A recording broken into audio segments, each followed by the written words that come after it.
En ces temps obscurs dans le monde des Play to Earn, je vais vous apporter ici une lueur d'espoir. Je vais vous présenter de beaux projets qui arrivent. Des projets qui vont, je l'espère, enfin dévoiler le vrai potentiel des Play to Earn. Des jeux avec de l'ambition et du gameplay, avec parfois des équipes prestigieuses dans leur développement. Leur gros avantage est surtout qu'ils ont bien eu le temps d'être préparés et non pas lancés à l'arrache comme beaucoup de Play to Earn que l'on voit ces derniers temps. Ce n'est pas un classement, mais bien 10 Play to Earn que j'estime prometteur pour cette belle année 2022. Une année qu'on va vivre tous ensemble et qui, je l'espère, sera fructueuse. Pour pas vous faire une vidéo de 3 heures, les présentations seront brèves, donc je vous invite à aller étudier en détail les jeux si vous voulez en apprendre davantage sur eux. On commence avec du lourd, Illuvium, un RPG open world très prometteur basé sur la blockchain Ethereum. Ne vous inquiétez pas pour les filles, le jeu utilisera Immutable X pour organiser ses transferts. Vous allez donc pouvoir parcourir un nouveau monde dans lequel vous allez pouvoir combattre et capturer des créatures, les Illuviales. Le jeu a son propre token, le ILV, qui vaut d'ailleurs déjà plus de 1000 $ l'unité. Les créatures, les skins et certains objets seront des NFT qu'il sera possible évidemment de revendre. Chaque créature aura sa propre classe et ses propres caractéristiques et il faudra donc user de stratégie pour gagner les combats. Des images de gameplay sont déjà dispo et franchement ça donne envie. Sur leur roadmap, ils annoncent Q1 2021, donc on va pouvoir tester ça bientôt. Big Time. Dans l'équipe de développement, il y a des mecs qui ont travaillé sur Gears of War, Fortnite, God of War, Overwatch 2, Call of Duty. Franchement c'est du solide. Dans ce RPG multijoueur, vous allez choisir votre personnage et rejoindre vos potes ou des randoms pour faire des raids un peu comme sur WoW ou Destiny par exemple. Pendant ces raids, vous allez pouvoir tuer des ennemis qui dropperont des équipements NFT que vous allez pouvoir revendre sur la marketplace dédiée au jeu. Si j'ai bien tout compris, il faudra acheter son terrain appelé Space et ajouter un timekeeper qu'il faudra payer en temps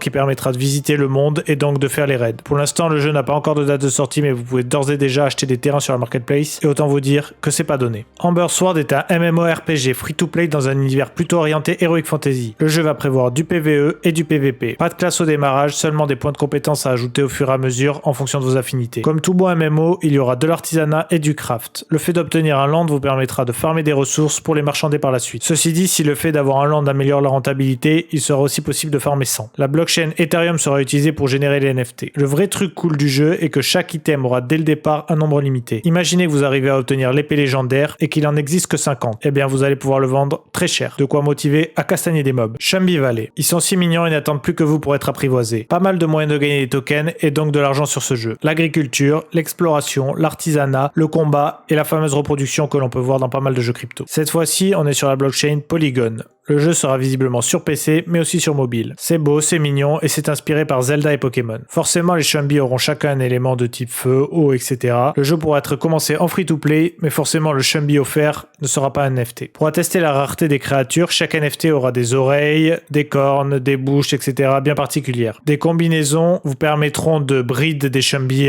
plus ou moins rares. Donc les possibilités avec tout ça ont l'air assez solides. Le jeu possède bien d'autres particularités que je vous invite à aller lire sur le white paper si ça vous intéresse. Fortified. Pour ce jeu, il y a beaucoup moins d'images, mais je sais que beaucoup attendent un jeu de ce type en Play to Earn, un Tower Defense. Vous allez, à la manière d'un Clash Royale, affronter d'autres adversaires dans un monde fantastique et médiéval. Vous allez pouvoir les affronter sur votre propre terre. Je ne sais pas vraiment les détails, mais il sera aussi possible de jouer sans avoir un land dans NFT. Mais bien sûr, la rentabilité du jeu ne sera forcément pas la même. Donc affaire à suivre, pour l'instant on n'a pas trop de détails sur ce projet.